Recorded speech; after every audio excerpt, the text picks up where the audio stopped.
Good evening. The Who's today in Sydney were at Warwick Farm. The track was good. The rail was 3 metres out, and there was a steady nor'easterly blowing, which didn't have any effect on the on any results, and the track played fair. Yes, the track played very fair. You could lead and win, or you could come down the outside if you're good enough. If you had a good enough run, if you're trapped wide in the run, it made it a little bit more difficult. But you most certainly could come from behind. Now, in this first race for the 3-year-olds, we saw a very skinny 100.4 on the screen. There wasn't much less in the marketplace, only maybe 1 or 2. Got it fairly right, about 99 or something.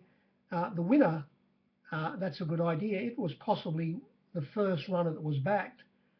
You wouldn't have seen it, but $11 went up on a few boards, which was snapped up. The $11 was taken, the 10, and even the 9. Well, the 9 was taken at one stage. It was into $8.50. Got back out to, believe it or not, $10, but then back into about $8 or $9 towards the end of betting. And it was a very good win because it sat outside the leader and pressured it all the way. Going to the lead was the Avery, Stand Strong. It was the it opened up. We put it up a 6-4 on chance, but it got to $1.80. The figures weren't, as I say, very good. These were the flux.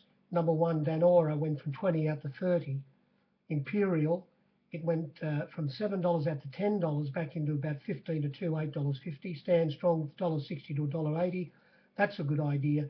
As I said, $11 fluctuated, but started about $9.50. The next runner more or less didn't have a name. Lock of Even, $7 out to 10.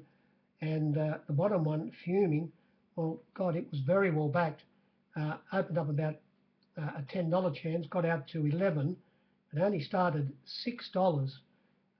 It was trapped wide early in the run, and Jenny Duggan had to ease on it and go back, and then she came down the outside again and ran second. But as I say, the winner, that's a good idea. It pressured the favourite all the way, and the pace was on, and it was able to get past the favourite before the turn. The favourite was more or less beaten on the turn, and it won by 2.5 lengths. Trained by Mark de Montfort, ridden by Father Schofield. It was a very strong win. The favourite, unfortunately, the rider, Tommy Terrific, he said it was never on the bit. The vet said it was had a poor recovery rate, and also had a bit of a respiratory noise, and will have to trial before it starts again. As I say, the other one, the second horse, was wide early, then was eased back and then came down the outside, but wouldn't have beaten the winner. The winner was a very good win. Race 2, here we saw Swing Vote, a first starter for Gay, ridden by Tommy Terrific, taken straight to the lead, and it led all the way. It beat the opening favourite, Twilight Royale. It was very easy in the betting. The runners that were backed in this race, for a start, there was only 102.3 on the screen and about 98 in the marketplace. The visitor from down Melbourne, the top weight, it didn't have a price. It went from $7 to $10. It happened to lay 4,200 at one stage. Number 2, Battlefront. There was a little bit of money for it about. The next runner, DD Flyer, it hung badly on the turn. It was $7.50 into $6.50 after opening up only about a $5 chance. There was little nibbles for the next three runners. Twilight Royale, bookies wanted to lay it. Opened up 440, couldn't get it to 550 quick enough. Was back into 5, it started 550. The next runner, Sweet Kiss, extremely well backed. Opened up 7, got out to $8.50, back into 550. And the winner, even though it was firm in the market all the way, it was a fairly good result for the bookies because it opened up $5, very safe, and it got out to start $6, and as I say, led all the way. The next one was 100 in the bottom. There was a bit of money around for Radiant Angel from about $15 to $12. The winner, it was a very professional win, as I say. It went straight to the lead and held on and beat Twilight Royale, who missed the kick along with the top weight from Melbourne, Direct Charge. So both of those missed the kick, and Twilight Royale copped a couple of slight checks in the run, and it made up a lot of ground to be beaten 1.3. Its run wasn't bad, but there's nothing to write home about those 2-year-olds. Now, race 3, there was 101 on the screen and a little bit less in the marketplace, around about 98. And here we saw the import horse Award Season, who has had 3 starts now. This was 4 starts in Australia. Its last start was even though it beat a team of trotters up at Muswellbrook, the rider up there, he took off very early at Muswellbrook and circled the field, and it won as it liked. It more or less did the same thing here today, not winning as it liked, although it did win by a length and a half. I'll tell you what, this was a very bad result for the captains, because we put it up a $4.60 chance, and it was more or less the first runner backed, and it was $4.60 into $4.40. Gradually through betting towards the finish, with a couple of minutes to go, it was still a $3.80 chance, but it only started at $3.30. The pros had a couple of nice plates of it, and they got the cash. The second horse, Flying Home, the visitor from Queensland, it was the winner got onto its back, and they sat midfield more or less, and the winner got onto its back and was able to beat it. So, and Flying Home, it would have been a good result for the captains because it was fairly hard to lay. It went from $4.60 out to $6. The figures were very skinny, as I say. The opening favourite in the race and starting second favourite was Gregory Aeroplane, and of course off went the jet engines today, and the propellers went back on, being facetious. I suppose it missed the wet track, of course, where it won at Rose Hill last start, but it went up $4 favourite and got out to as much as $5, plenty of it, and it only started a 7-2 chance, or you might have been able to get 460 at the finish. It's the same thing, and it had its chance. It sat in about 5th position, eased off heels, turning for home, but it could only manage 5th place, beaten about 3.2 lengths. The winner was a fairly strong run, although they're fairly average netties. Race 4, there was 105.1 on the screen and only 101 in the marketplace, and this was another bad result, especially for me. I suppose all the other captains as well. Sessions, I'm talking about the Avery.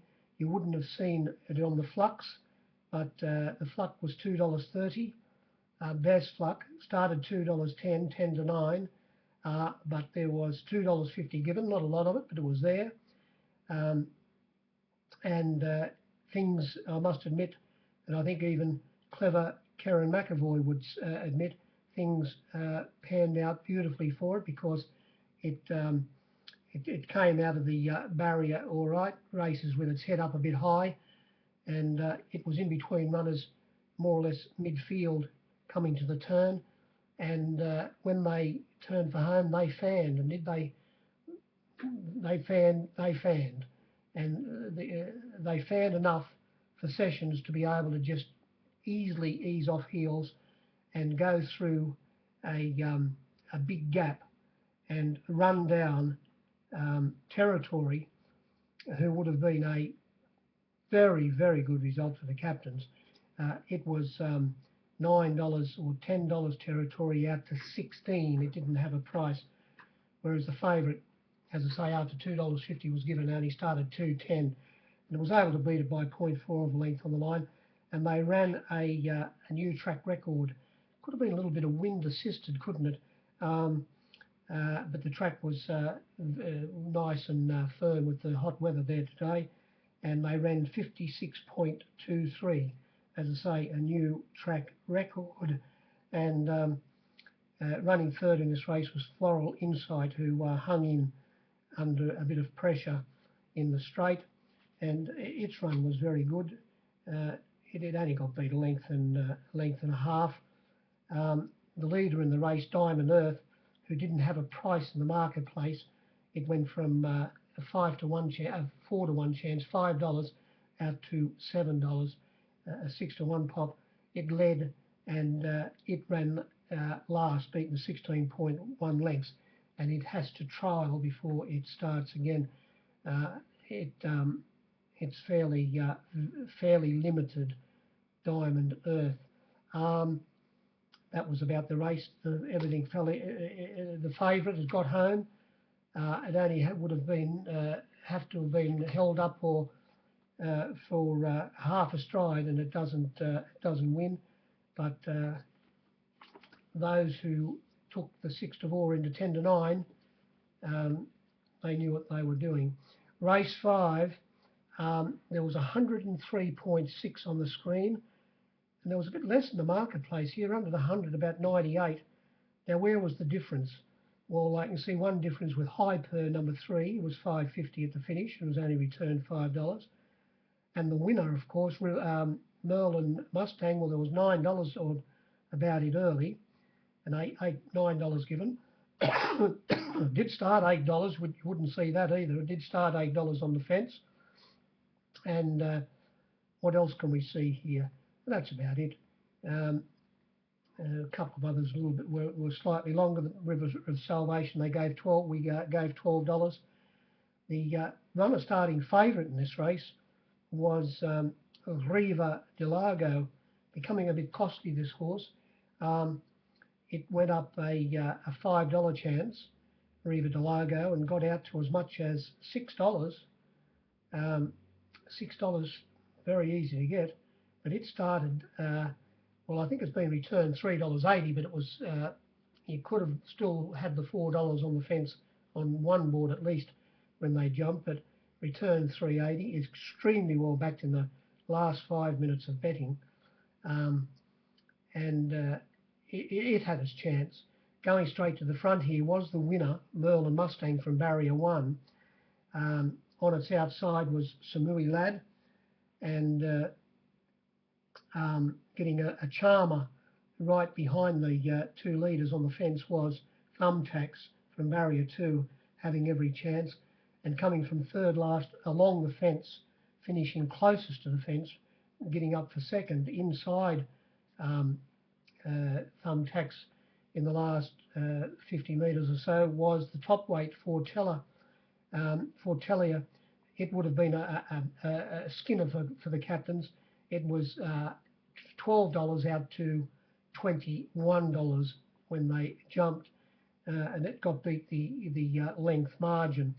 They more or less all had their chance. Hyper number 3, it sat in about third position, but it was always wide on the track, and there's a good chance it got its, even though it had the tongue tie on, it got its tongue over the bit, and it could have choked down. So there were excuses for Hyper if that was the case.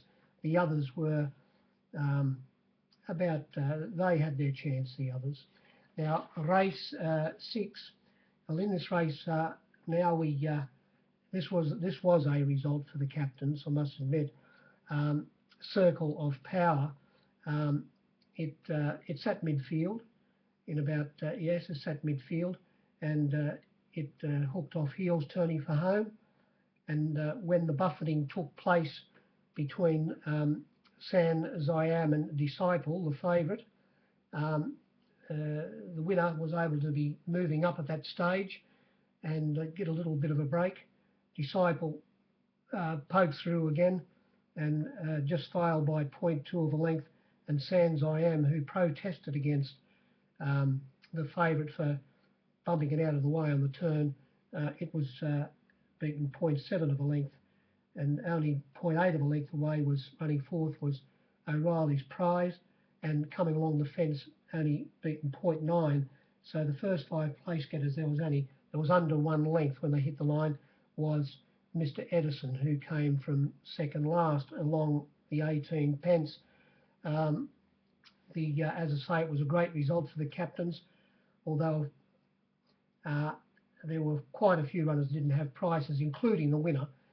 Gangster's Choice, it didn't have a price. It went from $6 out to $12 and ran accordingly. Madam Nash didn't have a price, $12 to $17. Circle of Power, 21 to 31. Jimmy Fortune's 25 to 40. O'Reilly's Prize didn't have a price, 15 out to 21. Now, privately, you wouldn't see it, but I saw it, $9, you wouldn't believe it, but it was $5.50 out to $9 given in the outer. It was $8 on the fence, started $7.50. Sans I Am, $9.50 given about it in the outer, but $8, plenty of it on the fence. It only started $8. Disciple, you wouldn't see, the best fluck was $2.40, but there was $2.50 available. It only started $2.10.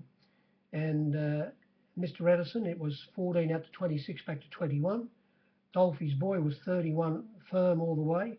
And the next runner was extremely well back, Fireball, from $26 into 13. It halved its price. And the bottom one, Volta Bowler, was 100 out to 200. About, they said on the screen 106.4. In the marketplace, there was around about 100. But as I say, with plenty of runners unlayable, including the winner, I must admit, Circle of Power, to give the captains a big result. Race 7, there was 105.7 on the screen, about 102. We got positive figures in this race if you were able to lay them all. Sutton Queen, these were the flux. You were able to lay it at the finish. It went from $9 out to $15, but back into $13. Hard to get at the death. Now, this was the unlucky runner of the day. She's Clean. It should have won. It should have won without a doubt. It went up $3.20 and gradually got out to $4, but came back into about $3.50, $3.60 chance at the death. And it was in between runners in about third last, fourth last position, and turning for home when trying to ease off heels. There's a good chance it would have been Urania Crown on its outside. Well, every time the young girl, Miss A. Collette, tried to push out on She's Clean around Nupsy, she just couldn't get a run, and she was pushed back into a pocket and then tried again for another run and pushed back in again. And when she finally got clear, it found the line strongly. If it would have, like the favourite earlier on, Sessions, if they would have fanned and it would have been able to get a run turning for home, I have no doubt that She's Clean would have won easily. Whereas the winner, Caprosa, it sat directly behind the leader, G Me Up. And when they turned for home, it was able to get inside, or not turning for home, but halfway up the straight or a little bit at the furlong pole, get inside, not go around a runner and keep on sliding up on the fence. And it beat the favourite, Miser Beale, who I thought was fairly skinny odds. It's easy now. It sat outside G Me Up. It held on for second, Miser Beale. It ran a good race, pulled slightly in the run. As I say, Caprosa, who blowing my trumpet, I think I might have said to you last start at Gosford, it should have finished a lot closer. And today, well, the breaks went its way, and it was able to get the money. But repeating myself, She's Clean should have won the race. If you run the race again, it would be undoubtedly the favourite now that we have seen what happened. All the others more or less had their chance. Urania Crown was trapped wide in the run. The flux, did I give you the flux? Don't think I did. Or did I? No, it doesn't matter. The favourite,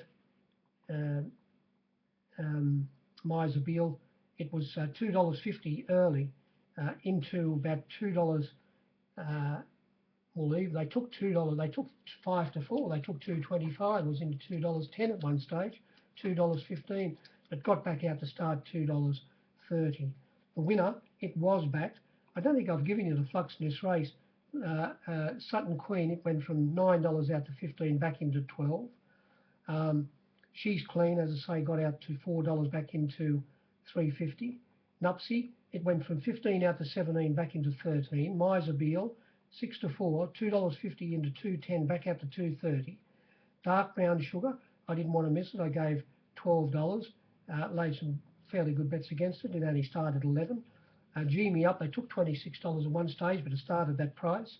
And Char Z, it was very hard to lay. It went from $13 to 26. Urania Crown was 31 to 61, and the winner was back. Caprosa opened up about a 16 to 1 chance, $17, got to 21, but only started 18, so it was $21 into 18 at one stage and back, but got the breaks. She's Clean, should have won the race. We came to the last, the Get Square Stakes. There was a fat 107.1 on the screen and only 102 in the marketplace, which is a big, you've just got to take a photograph every time that there's positive figures in a race in Sydney. You don't see it very often. Now, this was another huge result for the captains. The captains went home with plenty of section in the last few. Bereft, these were the flux. It just doesn't want to win Bereft. It raced up to Boss of Mine and was going to win for sure, but it wouldn't go past it. Bereft, it went from $6 out to $7.50, back to 6. Norma's Betty Boy, I didn't want to miss it. How was it going to win anyway? It went from $9 out to 10. I gave $10, which you wouldn't see, but it only started 8. Long Rain, it went from $5 to $5.50, back into $4.60. Pitt Street, now this was extremely well backed. It was $15 into $7.50, and it settled back in second last position. And Persian Storm copped a check at the start, missed the kick. It was tailed off early, and but it was last, Pitt Street, and was slightly checked going for a run when they were turning for home, and switched back to the inside, and it made up a lot of ground, and it got beat 1.1 lengths. And it was, they knew what they were doing, $15 into $7.50. Alejandro went from 31 to 51. Anything from 26 to 41. Now, Curayan, stablemate of Bereft and also Long Rain, it was well backed. It opened up $4.60, got out to $5.50, back into $5 taken to start about $4.80. Beckon, it was $8.50 out to $10, back to $9.50. Moss of Mine didn't have a price, 26 out to 31 Moss of Mine. Batant didn't have a price, $7 out to $10, and the Persian Storm was backed from $18 into about $17 or $16 Persian Storm. And going straight to the lead here was Beckon, with Norma's Betty Boy coming across and sitting on the south side. They were the two leaders in the race, and getting a charmer right behind them on the fence was the winner, Moss of Mine, and got a split turning for home. And it was, and by the same token, Bereft, who had barrier 1, it tailed the winner all the way and got off heels turning for home. And as I say, went up to win at the furlong pole, and it couldn't get past Moss of Mine and beat it by 1.1 length with, as I say, Pitt Street running into third. The other, getting trapped wide in the run was Batant, but it wouldn't matter if it wasn't trapped wide, it wouldn't have won. And they all more or less had their chance. Pitt Street possibly the best run in the race, but not suggesting to follow the horse by any means. That was about the meeting. Usual suspects were the only players, and there's another meeting gone by the wayside. There'll be 100 meetings on tomorrow, which we have to look at, of course, on Sunday. And then I haven't even bothered to look what's next week, but we'll get into that and I'll talk to you soon. Bye.